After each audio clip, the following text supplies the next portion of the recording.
Uma boa noite a todos que aqui estão reunidos para mais um Evangelho no Lar. Primeiramente agradecendo a oportunidade, agradecendo aos amigos espirituais e convidando-os para que estejam conosco durante este Evangelho, nos tratando, nos intuindo, nos fortalecendo nesta noite. Que as nossas aguinhas nas nossas casas sejam tratadas com o medicamento necessário a cada um de nós e que os nossos corações, transbordando de sentimentos sublimes, nos envolvam com estes sentimentos, esses fluidos, assim como a todos aqueles que mentalizamos. O nosso Evangelho hoje é do capítulo 10, Bem-aventurados aqueles que são misericordiosos, não julgueis a fim de que não sejais julgados. Aquele que estiver sem pecado, lhe atire a primeira pedra. Itens 11 a 13. Não julgueis a fim de que não sejais julgados, porque vós sereis julgados segundo houverdes julgado os outros. E se servirá para convosco da mesma medida da qual vos servistes para com eles. São Mateus, capítulo 7, versículo 1 e 2. Então, os escribas e os fariseus que lhe conduziram uma mulher que tinha sido surpreendida em adultério, e a colocaram de pé no meio do povo, dizendo a Jesus: Mestre, esta mulher acaba de ser surpreendida em adultério. Ora, Moisés nos ordena na lei para lapidar as adúlteras. Qual é, pois, sobre isso o vosso sentimento? Eles diziam isso tentando, a fim de ter do que acusá-lo. Mas Jesus, abaixando-se, escrevia com o dedo sobre a terra. Como continuassem a interrogá-lo, ele se ergueu e lhes disse, aquele dentre vós que estiver sem pecado, lhe atire a primeira pedra. Depois, abaixando-se de novo, continuou a escrever sobre a terra. Mas eles, ouvindo-o falar assim, se retiraram um após outro, os velhos saindo primeiro, e assim Jesus permaneceu só com a mulher, que estava no meio da praça. Então, Jesus, se levantando, lhe disse, mulher, onde estão os vossos acusadores? Ninguém vos condenou? Ela lhe disse, não, Senhor. Jesus lhe respondeu, eu também não vos condenarei. Ide e no futuro não pequeis mais. São João, capítulo 8, versículos de 3 a 11. Aquele que estiver sem pecado, lhe atire a primeira pedra, disse Jesus. Esta máxima nos faz da indulgência um dever, porque não há ninguém que dela não tenha necessidade para si mesmo. Ela nos ensina que não devemos julgar os outros mais severamente do que julgaríamos a nós mesmos, nem condenar em outrem o que nos desculpamos em nós. Antes de censurar uma falta de alguém, vejamos se a mesma reprovação não pode se recair sobre nós. A censura lançada sobre a conduta de outrem pode ter dois motivos: reprimir o mal ou desacreditar a pessoa cujos atos se criticam. Este último motivo não tem jamais desculpa, porque é da maledicência e da maldade. O primeiro pode ser louvável e torna-se mesmo um dever em certos casos, uma vez que disso deve resultar um bem. E sem isso, o mal não seria jamais reprimido na sociedade. O homem, aliás, não deve ajudar o progresso de seu semelhante? Não seria preciso, pois, tomar no sentido absoluto este princípio. Não julgueis se não quiserdes ser julgados, porque a letra mata e o espírito vivifica. Jesus não podia proibir de censurar o mal, uma vez que ele mesmo disso nos deu o exemplo. E o fez em termos enérgicos, mas quis dizer que a autoridade da censura está em razão da autoridade moral daquele que a pronuncia. Tornar-se culpável daquilo que se condena em outrem é abdicar essa autoridade. É mais, é se arrogar o direito de repressão. A consciência íntima, de resto, recusa todo respeito e toda submissão voluntária àquele que, estando investido de um poder qualquer, viola as leis e os princípios que está encarregado de aplicar. Não há autoridade legítima aos olhos de Deus, senão aquela que se apoia sobre o exemplo que dá do bem. É o que ressalta igualmente das palavras de Jesus.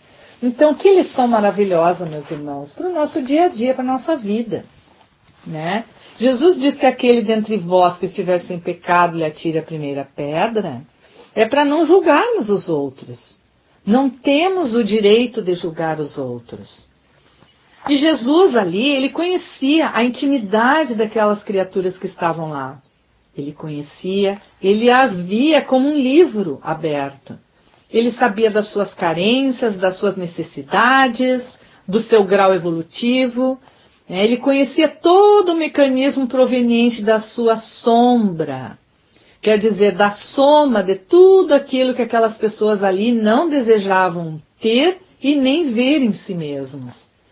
Esse termo sombra, meus irmãos, ele foi desenvolvido por Carl Jung, que era um psiquiatra e psicólogo suíço, para conceituar assim a soma dos lados rejeitados da realidade humana, lados que nós temos, que permanecem inconscientes porque não queremos vê-los. Então, a sombra, né, é exatamente isto. É o lado que não queremos ver e que não queremos aceitar em nós. Mas Jesus sabia da sombra de cada um daqueles que estavam ali. E todos aqueles presentes ali, eles fizeram daquela mulher um bode expiatório. Para quê? Para aliviar as suas consciências de culpa, projetando sobre ela os seus sentimentos e emoções não aceitos e apedrejando-a, né, conforme as leis da época. Eles julgaram ela baseado naquilo que ia no íntimo de cada um deles. É o espelho. Todos que estavam ali reunidos, eles sentiram momentaneamente um alívio ao condenar aquela mulher. Eles se sentiram livres dos pecados naquele instante, né?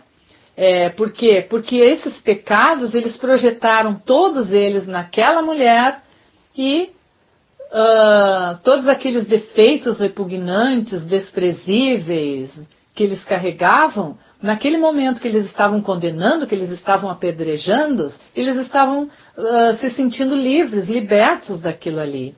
Como se eles dissessem, eu não sou assim, eu não tenho nada com isto. Então vejam como a gente age às vezes para tapar as nossas sombras, né?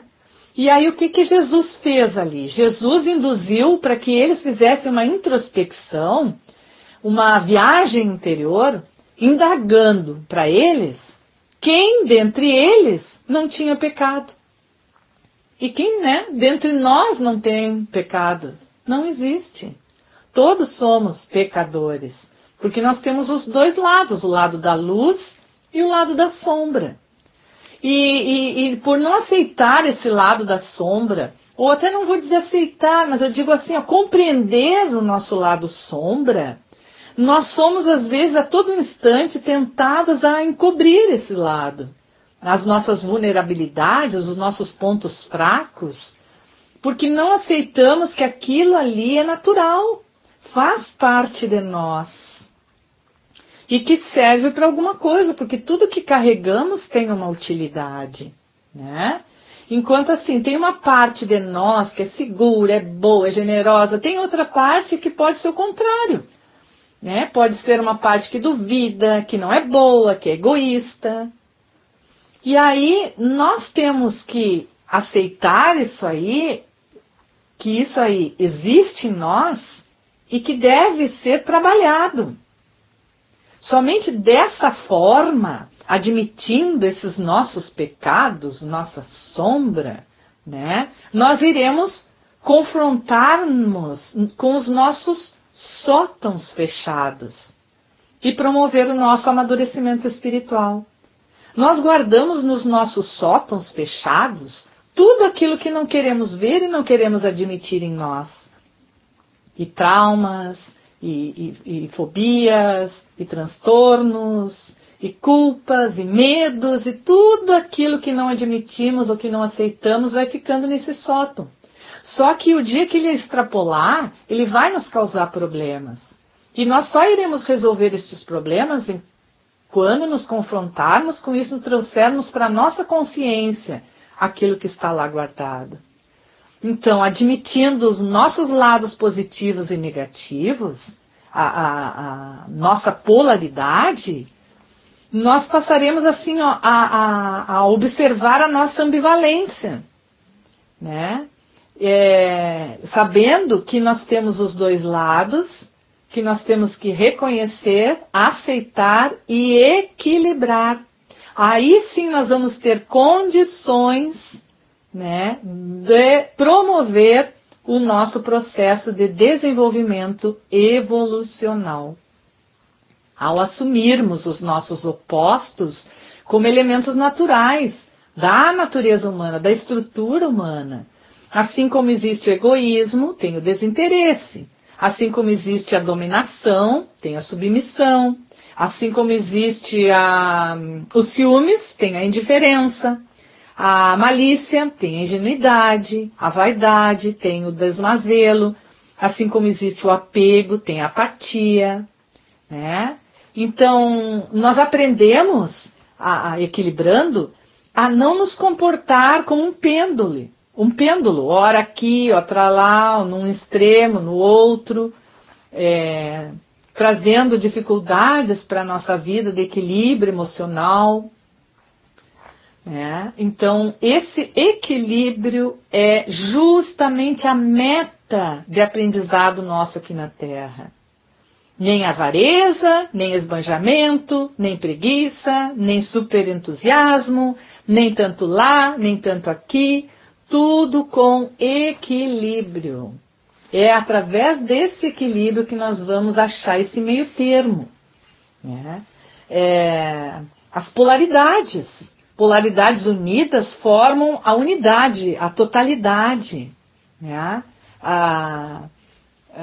Em suma, assim, unir essas polaridades da luz e da sombra em nossa consciência nos torna unos, nos torna seres totais em nós.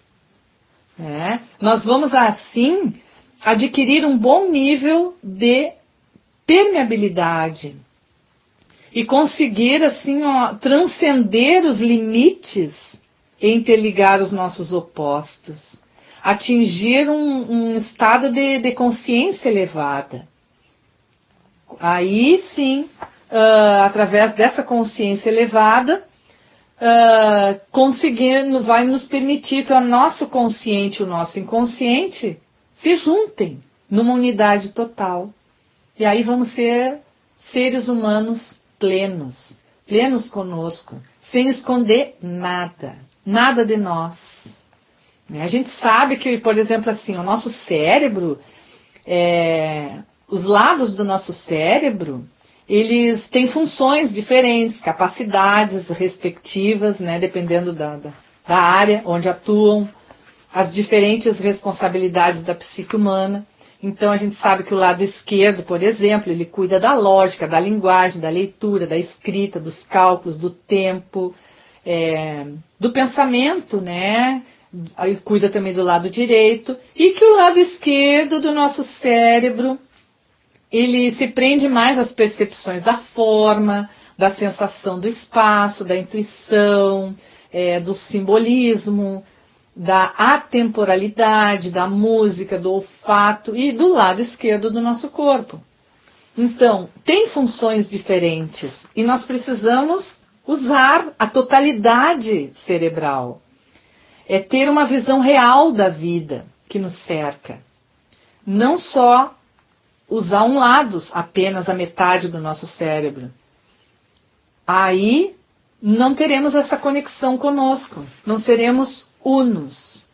Então, e Jesus já nos dizia isso, Jesus afirmou que eu e meu Pai somos um. O que ele quis dizer com isso? Que ele era pleno, pois ele enxergava tudo no universo como um todo, através da sua consciência iluminada e integralizada. Nós temos que integrar o nosso ser. não só para um lado, para o outro, tapar ou viver de aparências, ou tapando as nossas mazelas. Jesus não agia dividindo em partes opostas. Ele não pensava e não sentia como homem, como uma mulher, ou como mas ele como um espírito imortal. Ele não visualizava o interior e o exterior. Ele observava o universo e nós por inteiro, dentro e fora. Ele argumentando que o reino de Deus e as muitas moradas da casa do Pai estavam tanto no exterior quanto, e ao mesmo tempo, no interior.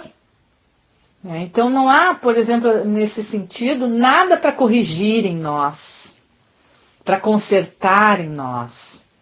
Nós temos sim que melhorar a nossa própria forma de ver as coisas, aprendendo a conhecer amplamente essas interligações dos opostos para atingir o equilíbrio perfeito.